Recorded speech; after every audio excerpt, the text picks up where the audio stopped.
Olá pessoal, sejam muito bem-vindos ao meu canal.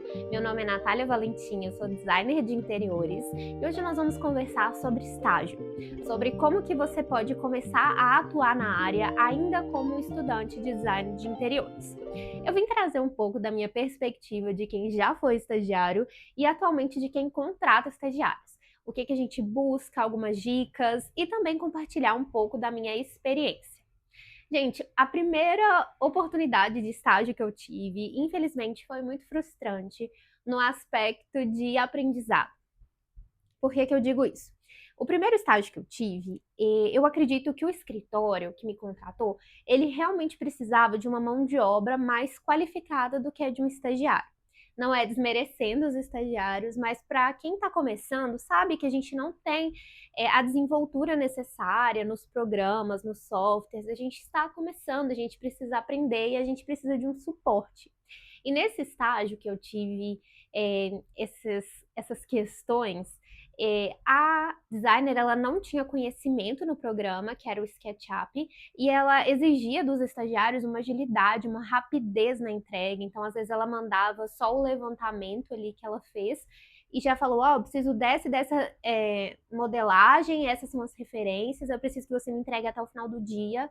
Gente, eu estava no início do curso, eu não tinha experiência com o sketch, eu estava aprendendo, então assim, foi bem frustrante porque eu não consegui corresponder às expectativas, eu estava cheia de vontade, de proatividade, mas infelizmente não foi suficiente porque o perfil da vaga era outro. Então, se você já teve uma experiência assim, de começar um estágio em design de interiores e ficar frustrado porque você não está ali nas expectativas do escritório, gente, não fique triste, porque eu acho que o importante no estágio é você aprender. Então, você não está lá para ser uma mão de obra barata, você não está lá para ficar servindo um cafezinho, você está lá para o seu aprendizado. Não é uma forma do escritório lucrar com a sua mão de obra. Você está lá para que o profissional possa te dar o suporte necessário para você desenvolver o seu aprendizado. Para quando você for um profissional formado, você ter toda essa pressão e todas essas exigências. O que eu quero dizer com isso é que não, você não tem que ser desleixado, ficar esperando tudo mastigado, não é isso. Existe uma grande diferença entre ser proativo e ser explorado. Por que que eu digo isso, gente? Na minha visão, como uma profissional formada que contrata estagiários, é que nós precisamos oferecer para esse estagiário uma experiência de aprendizado. E esse aprendizado, ele vem através de paciência, através de erro e repetição. Então, assim, o estagiário, ele não é um profissional pronto. Ele precisa aprender, ele precisa do suporte.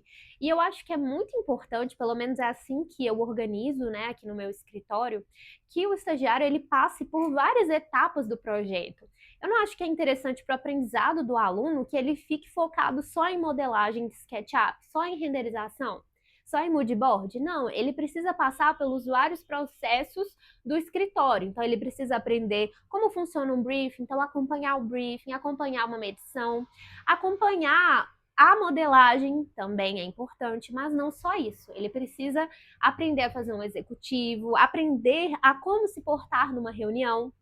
Então, eu acredito que os programas de estágio, eles precisam visar o aprendizado e não o que que aquele estagiário ali pode me oferecer por um baixo custo-benefício. Eu também tive uma outra experiência, dessa vez foi uma experiência positiva, porque eu aprendi muito. Eu fiz um estágio como arquiteta, que ela era de outro estado, então era um estágio remoto, e nesse estágio eu ficava focada mais nos projetos executivos. Eu não tinha essa questão de ver outras partes do processo, mas essa parte que eu fiquei de projeto executivo eu aprendi muito. Então, assim, ela era bem detalhista, minuciosa, e isso agregou muito na forma como eu sou hoje profissionalmente, nos meus projetos executivos. Então, assim, gente, é uma fase que você precisa focar em estar em escritórios que vão te agregar, não vão tirar de você, vão trazer benefícios para o seu currículo, para a sua trajetória, para o seu aprendizado, e você também se colocar nesse lugar de ajudar, de auxiliar, de buscar soluções também, porque isso é um diferencial para quando você formar, aquele escritório está de portas abertas para poder te efetivar mesmo como um profissional pronto. E vamos lá, gente, como que funciona o estágio, né? Como é que você pode se apresentar? O que que as empresas querem? O que que os escritórios querem? Então, assim, quando eu fiz, o meu estágio ele não era obrigatório. Eu fiz um estágio por vontade minha, porque eu queria aprender mesmo. Eu fiz o meu curso técnico no Senac EAD. Não sei se hoje em dia é obrigatório, mas quando eu fiz não era. E o que que você precisa, gente? Geralmente, você tem que se imaginar no lugar de quem vai te contratar. Imagine só, eles têm uma demanda específica no escritório, uma demanda crescente que precisa de alguém para suprir essa demanda. E para ver se você é qualificado para essa demanda ou não, ele precisa de alguma comprovação, precisa de algo que vai assim falar, ó, essa candidata aqui, ela é diferenciada. E o que, que pode ser esse plus, né? Esse algo a mais que você pode entregar? O seu portfólio. Tudo bem, gente, você tá na escola, você tá na faculdade, você tá no seu curso, você ainda não tem aquele portfólio enorme, mas o que que você já pode fazer? Você pode pegar trabalhos que você está desenvolvendo ao longo do seu curso e colocar nesse portfólio para apresentar quais são as suas habilidades, o que que você já aprendeu. Você pode também, né, que eu acho que é algo muito importante, correr atrás de cursos de modelagem, gente, isso é muito importante. Não vai ter nenhum estágio que você vai, que não vai precisar de nenhum software. Porque basicamente na nossa profissão a gente precisa modelar os ambientes para mostrar a nossa ideia. Hoje em dia o mercado funciona dessa forma. E já que você quer se inserir no mercado, você precisa se adaptar.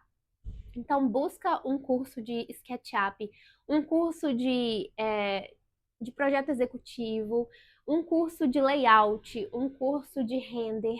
É muito importante. Pelo menos o sketch, gente, é bom vocês já começarem a trabalhar, porque isso aí vai ser um diferencial. Imagina, chega uma pessoa para concorrer à vaga que não tem experiência nenhuma, nunca viu nada de SketchUp, e uma pessoa que está fazendo um curso de SketchUp, que já está aprendendo.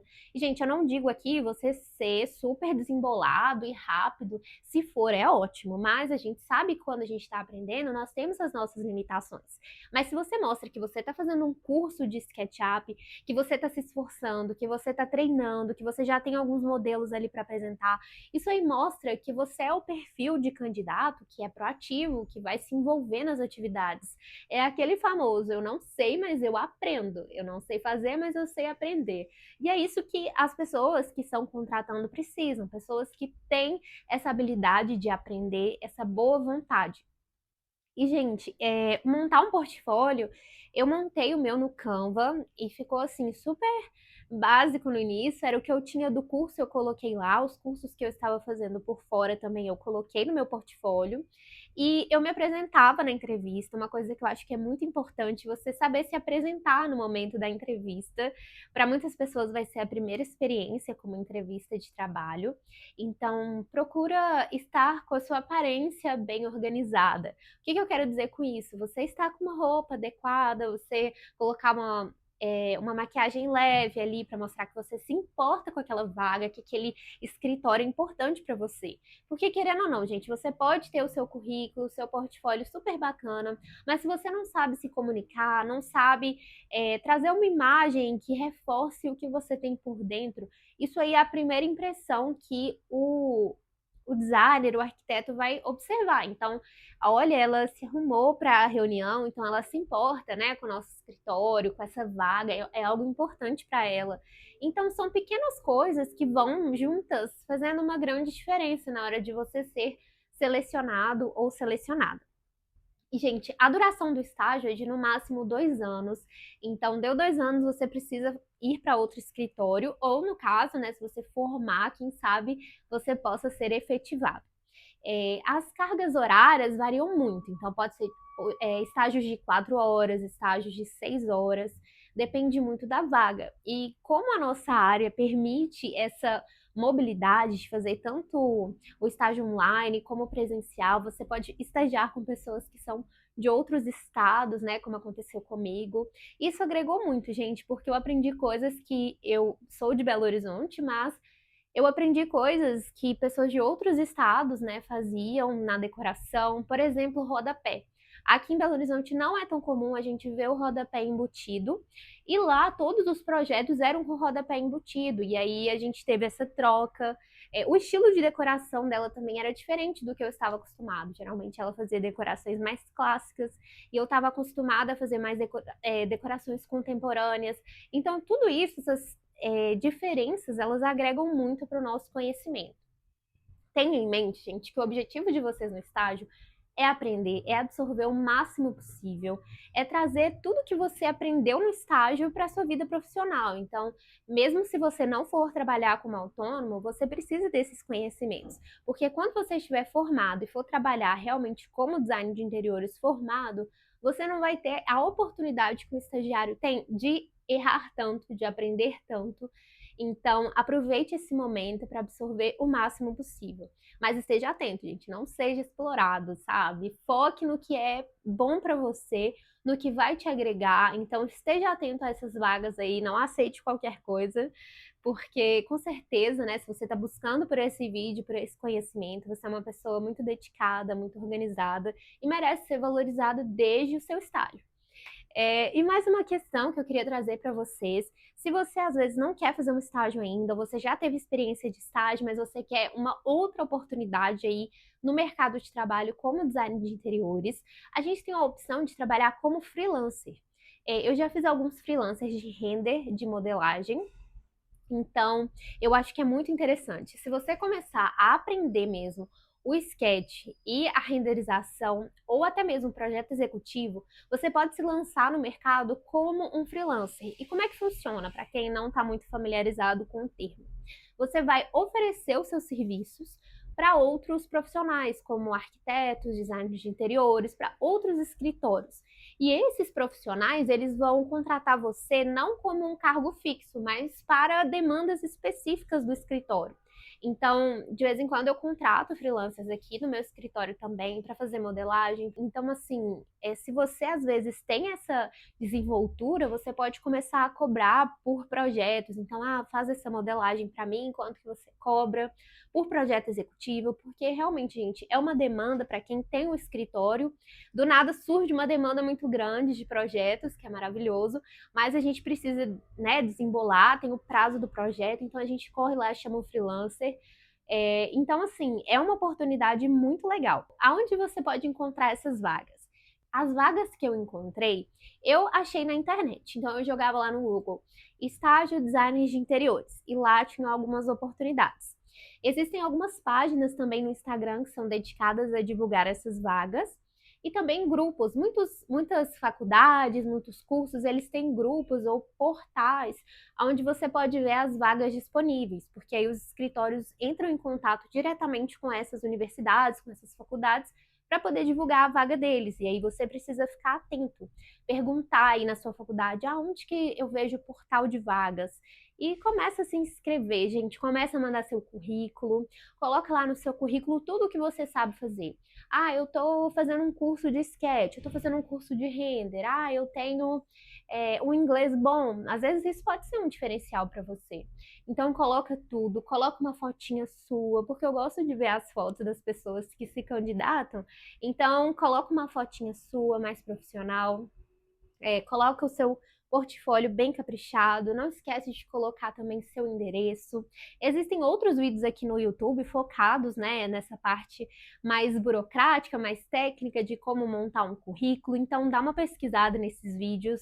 Mas eu falo assim, como alguém que contrata, né, estagiários dessa área, é muito importante, a gente quer ver essa dedicação. Então, desde o momento da entrevista, você tá bem disposta, você mostrar que você gosta daquilo, que é uma paixão em comum minha e da pessoa que eu vou contratar, o designer de interiores. E essa vontade, curiosidade de aprender, eu acho que isso que é o mais importante.